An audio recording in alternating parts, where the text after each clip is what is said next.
Okay, so this is, wait, let me just sneeze. It normally comes in threes. This is number, I don't know which number this is. This is the next installment about shame. I've got some notes down here. The first thing I want to talk about is shame versus guilt.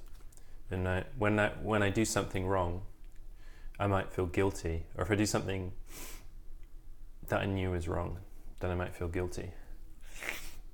And then that might tell me not to do it again. And I think there's a difference between guilt and shame. I've already talked about what I think shame is. But I think there's a difference between guilt and shame. And it helps to have this distinction between guilt and shame because,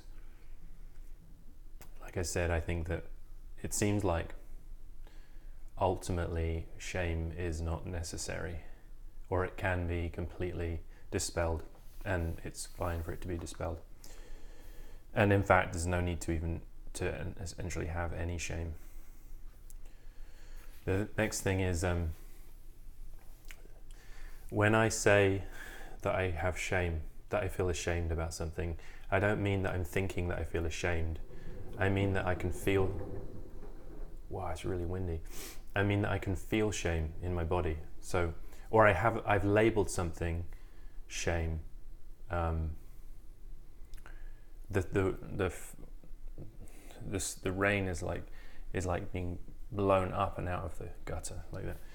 So I can feel something called shame in my body. So for example,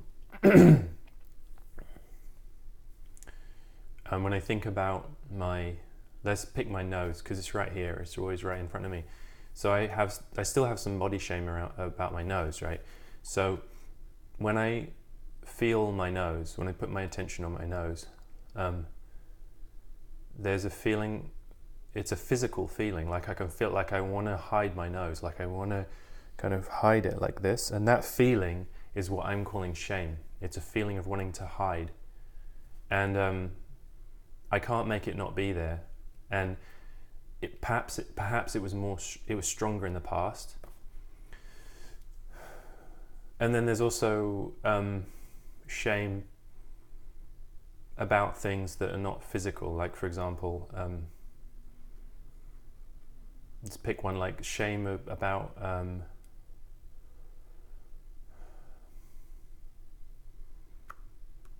I actually feel embarrassed that I'm finding it hard to think of things that I'm feeling ashamed about.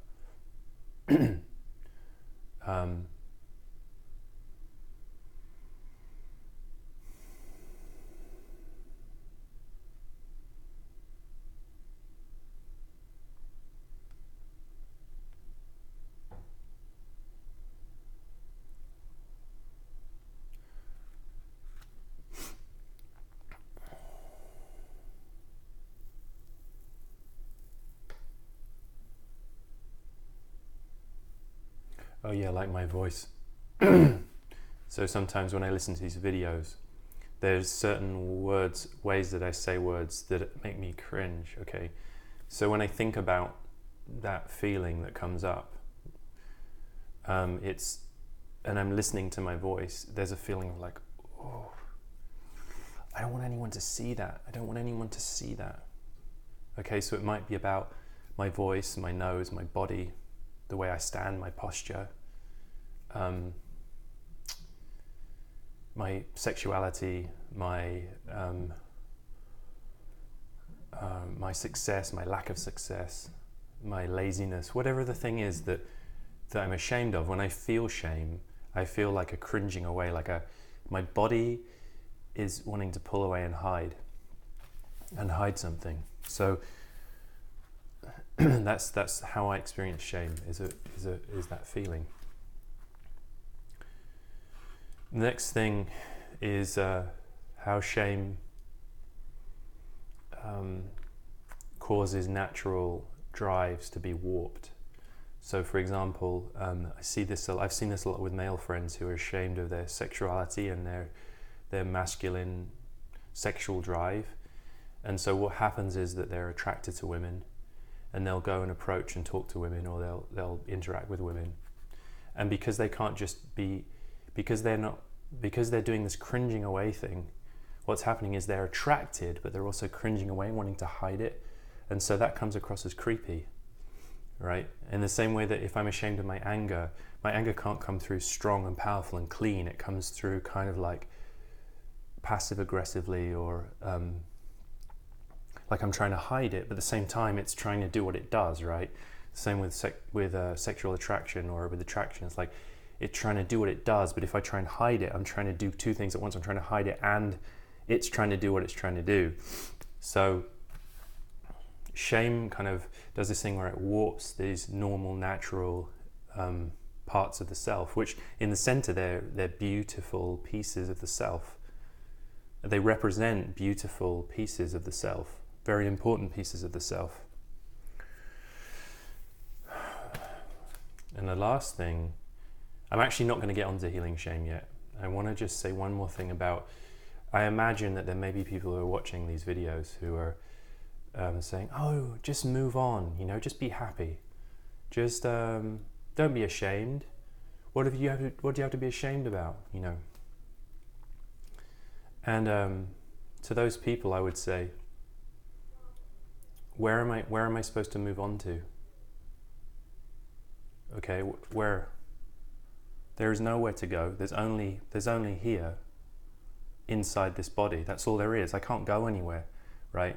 I can pretend that I don't feel things. I can pretend that I'm not feeling what I'm feeling. I can drink alcohol. I can kind of numb myself out. I can entertain myself. I can distract myself. There are so many things I can do to not feel, to not be in my body and not feel this. Or I can help other people. I can focus on other people.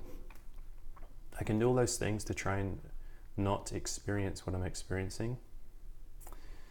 And I've been down that road. I've experienced that. It's not like I'm like, oh, I haven't figured that out yet. I haven't figured out how to numb myself out, or dissociate, or disconnect from my body, or self-medicate. I haven't figured that out yet. And maybe if I can just get the way to do it, right, then I can stop being me right now. But I've done that. I've been there. That doesn't work, right? What works is being here now and present now. And what I'm discovering is that this experience is perfectly fine, right? I'm having some tendency to want to shy away. Parts of me want to be hidden. And I call that shame. And that in itself is even fine. It's fine that part of me is ashamed. It's fine. And in fact, there's a living richness in this experience of actually being here now with you that is many, many, many times more fulfilling than a lifeless experience of running away from this present moment. And so it's actually really valuable, and there's nothing really to run away from. This is the thing. It's like, this is actually awesome.